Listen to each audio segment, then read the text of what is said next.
Le Bigfoot, c'est une légende urbaine, un peu comme Jean-Michel, le paumé de la colline. Jean-Michel, le clochard, certes était un peu bizarre, il habitait dans la forêt. Comment j'en suis arrivé là ? C'est tout un enchaînement de contextes en fait, c'est des situations qui sont arrivées et puis tu peux plus forcément les gérer.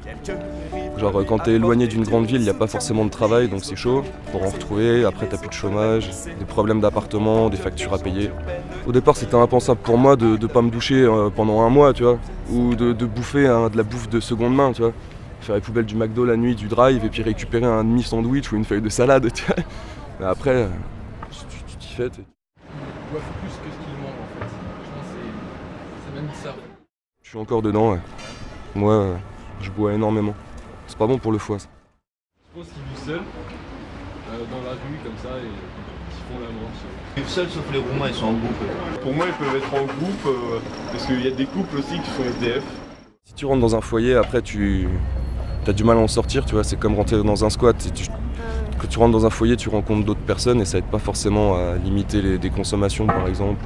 C'est qui ? C'est George Jung qui avait dit ça. Il est rentré en prison avec un bac en cannabis et il est sorti avec un doctorat en cocaïne. Je sais pas vraiment pourquoi où ils dorment, je pense qu'ils dorment dehors, même s'ils peuvent se réchauffer dans une entrée ou dans une cave. J'ai 24 ans, j'ai pas le droit au RSA. C'est à partir de 25 ans. Je suis pas une femme qui n'a pas d'enfant, donc j'ai pas le droit au RSA même si j'ai 17 ans. Et si Pôle emploi m'a dit à l'époque qu'il pouvait me passer 80 € par mois. Moi je pense qu'ils reçoivent quand même des aides, on va dire les allocations familiales, les aides de la RSA, des trucs comme ça, je pense qu'ils reçoivent. Ma famille, je veux pas leur faire en pâtir ma situation. Je veux pas être un boulet pour eux quoi. Mes parents ils ne laisseront jamais être SDF parce qu'ils accepteront pas que leur fils il soit SDF. Du coup je pense qu'ils n'ont pas de contact avec leur famille. De temps en temps on se voit. De temps en temps. Ouais. Ah, ils sont au courant, ouais. Ils sont contre le fait de squatter.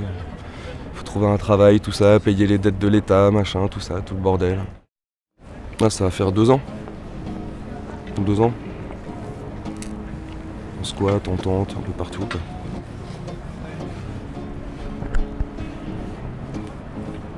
Deux ans à bouffer dans les poubelles parce que quand il pleut que tu peux pas faire de la musique et que tu peux pas te faire de la thune, et bah tu vas dans les poubelles.